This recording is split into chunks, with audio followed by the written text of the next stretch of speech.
Okay, welcome everybody. Today is the pharmacy technician field trip, and we are actually visiting the Stabler-Leadbeater Apothecary Museum in Virginia. So this is one of the oldest apothecaries in North America, well, in the United States at least, when we post-union. This bottom down here has some of their older stuff, and it is what I like to call, or most can see, relative to a normal pharmacy, what you would expect to see. What's behind us here, it's not letting me turn, is a typical pharmacy, and we'll try to get a shot of that before we go, but we're going to go ahead and go down to this museum entrance right here, and we're going to look inside like what would have been the first floor of the apothecary, and then upstairs is our behind the scenes stuff, and we'll check that out in just a second. So there's some beautiful stuff here, tons of tools. I'm sure this is going to look familiar to a lot of you as stuff you've seen in your pharmacy technician classroom.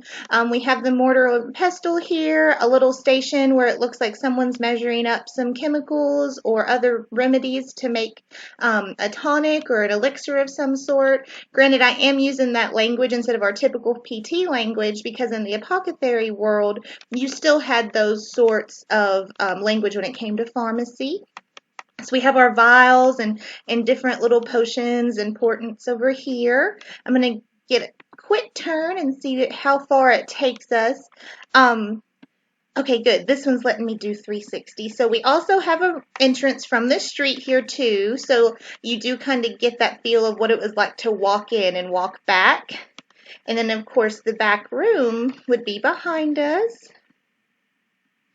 So like other apothecaries, you'll notice it says paints right here. I'm not 100% sure if that's a type of company, but common as it is today, pharmacies did not just sell and make medicine back then. They also had other household objects.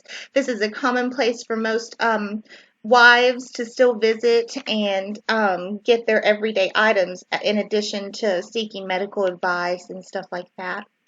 So upstairs is where we'll go next, but here's just a little, founded in 1792.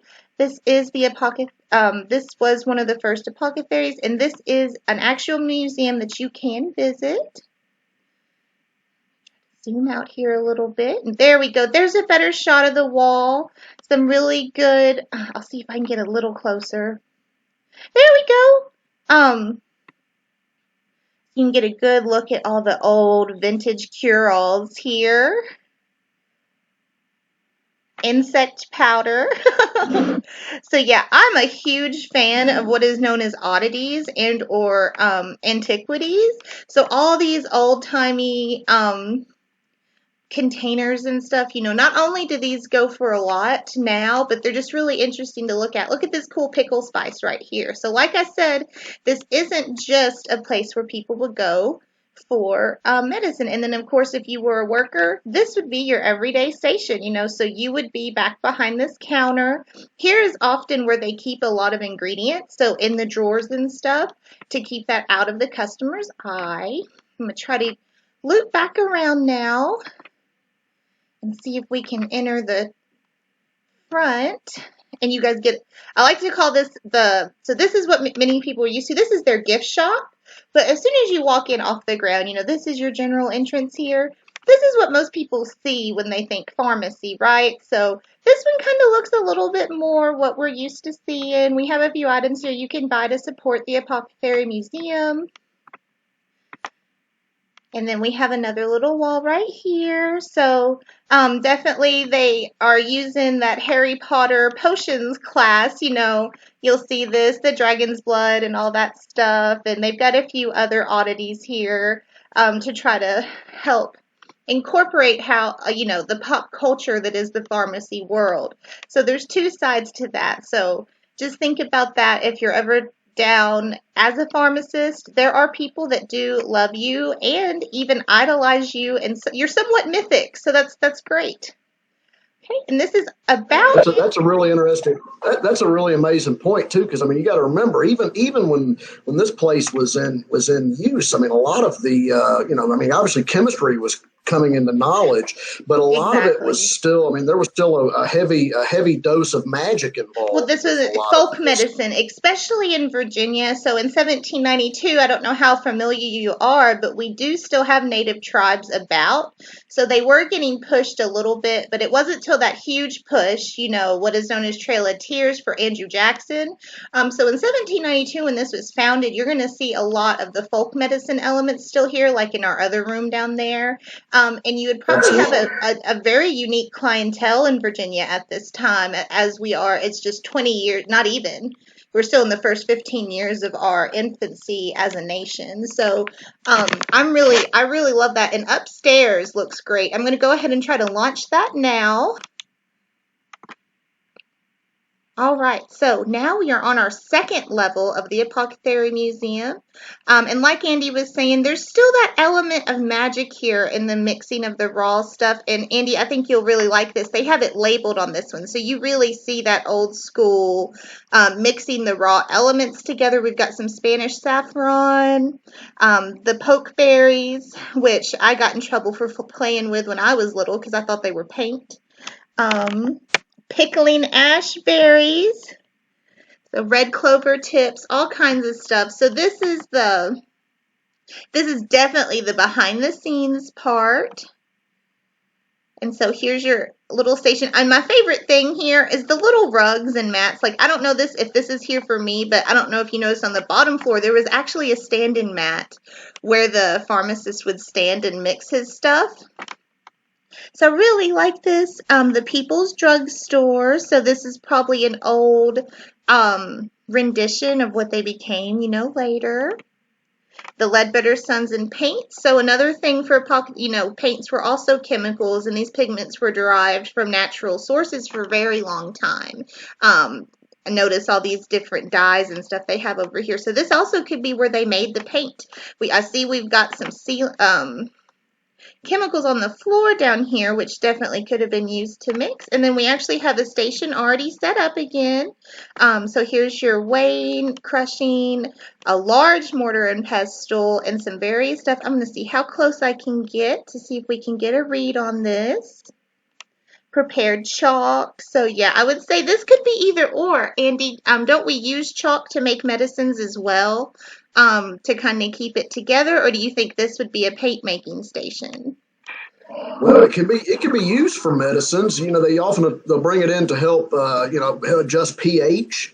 And they also, I mean, chalk itself is a medicine. So even going back to ancient Greece, they realized that calcium carbonate and sodium bicarbonate are therapeutic. Yeah. We still take Tums by the billion. That's what I was gonna say. Granny used to make me she'd be like, just chew on a piece of chalk if I had a tummy ache, like an actual little sidewalk chalk piece, and I'd be like, no, thank you. So then she'd bring out the mustard water and make me drink all that mustard water before I went to bed, which was not fun.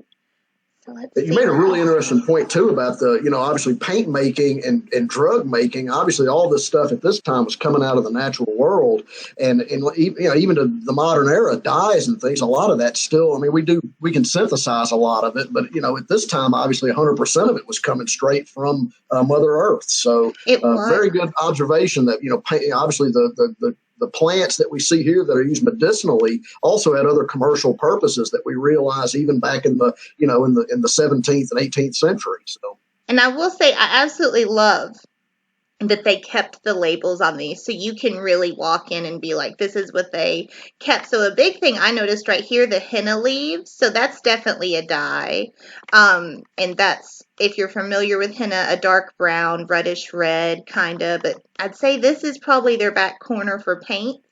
But they also probably mix it in for drugs as well. So, but yeah, this is a great little room. I'm going to try to flip around. See, look, there's even more. It's like everywhere I look, there's so much. As a librarian, I love the cataloging system. So I will nerd out about that just a little bit here. Okay, hopefully it'll let me flip all the way around here. Sometimes I'll get stuck, I feel like, in these 360s. And yes, it is one set, we do have emergency measures installed. So, granted, there would be no electricity up here. These lovely light bulbs wouldn't be here. One common factor that is missing that would be very much prevalent would be the use of oil lamps, candles, and other implements, for light, especially in the evening hours if they were to work late. So they definitely had to take care of that. Um, when mixing these chemicals and stuff. And another little Harry Potter side note, if we've got friends out here, check out all this dragon's blood. So, and unicorn root. So that's really fun, right? So these are names of different herbs. It's not actual unicorn root or dragon's blood, but it's still really funny to see in this very vintage looking setting. So we've got a bigger room over here. Hopefully it's going to let us visit. And then we have another back here, smaller. This is probably for your smaller herbs, berries, and stuff. Powdered lavender flowers. I would love that whole bin right there. I'm a lavender girl. It's my favorite.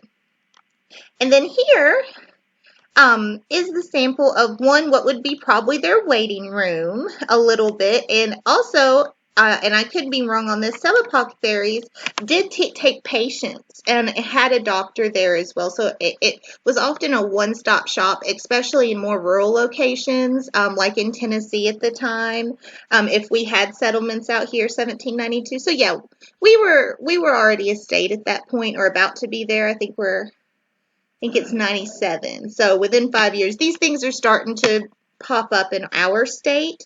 So often, that little pharmacy or apothecary out in rural Tennessee during this time was everyone's place to go for substance, cure-alls, even food. So this is a small little, I'm going to try to get closer. We'll see. This little library right here. Just to see how close I can get to. I'm going to zoom in. May not load as well, but we've got some books here, very, very old books. So these are more than likely old calculations books. These right here in the first two that are all cramped together, they actually look like old ledgers. So when it came to bookkeeping and ordering supplies and what you sell each day, that's something the pharmacist or the main manager, if they weren't the actual pharmacist, if they were just a bookkeeper, had to handwrite out every single day. So we'll get stressed out on a cash register. I can only imagine handwriting and keeping that money in check all day long. Could be some recipe books in there as well. That's what I was thinking, some of it. So it popped me back over to this room again. Let me try. It looked like we could go. Oh no. That's what I'm saying. Sometimes these are a little bit more difficult. And as always, I will attach the links in this recording on YouTube so you guys can try to play with it later. Oh, that's cool. I'm glad we came back. Check out this hidden component in the floor. So, more than likely, this could have been the doctor's office or secret room. And, basically, but he would have had a rug here. And this trapdoor very well could lead down to that bottom level or another storage facility somewhere in the premises. And as we all know, this is still a little bit early and they're not talking about it, but abolitionists were still around. So this could have also been used as, before it was called the Underground Railroad, a holding place for many freed slaves on their way to try to get them somewhere safe. Because Virginia being in the South at that point, slavery is still very prevalent, and it's actually legal in all of your states. So I think this is really it. There's a lot to look at here, and if you're like me, you could spend all day in this back room again, and I'm going to finish up in here. And if, Andy, you have anything to say, please do. I love these open drawers to give your, the user, because we're at home right now, but the visitor, if you're able to visit in person, you can even kind of see, how they're kept. It's clear that they're just open and dried. Let's see if it'll let me pop up a little bit. It's open and just, so it can dry, but it's not in another container because these drawers keep so much sunlight out that it keeps mold and other contaminants from tainting the supplies. I really wish we could go up these stairs, but it's not going to let us. And one last little cute thing, you'll see the soda shop ad right here for the Tang Cherry. or the tame cherry. And that was another thing, that pharmacists became known for. And we actually think about it for the Americana era. Mm-hmm. The soda shop and a place to socialize. It's a lot of people's first kiss, even. So, My dad got his first job in high school as a soda jerk at a pharmacy. That's what he yeah, did. He was a soda jerk, and it's interesting you mentioned that. That's actually what put Walgreen Company on the map. It wasn't their medicines. It was they had the best chocolate milkshake in Chicago. exactly. And that is what saved a lot of these pharmacies, especially with, I guess, post 1950s Piggly Wiggly and stuff, when those huge supermarkets started coming out and having a little pharmacy in there for their shoppers. Right. So what did the American small business owner do? I have all this stuff. How can I still offer something new to my customers? And so, Right. and you just kind of see everything that a pharmacist can do. And that's why I say, most pharmacists are still magicians in my eyes. And I have like a great respect for them. And I hate to say it, but I almost respect them a little bit more than some doctors. And that's just because usually the doctor's diagnosis is key, but the pharmacist's making those cures, that's what really helps us at the end of the day. And I feel like our pharmacists do not get enough credit for everything they do for our country. But I hope you guys enjoyed this, and please reach out if you have any questions. And thank you.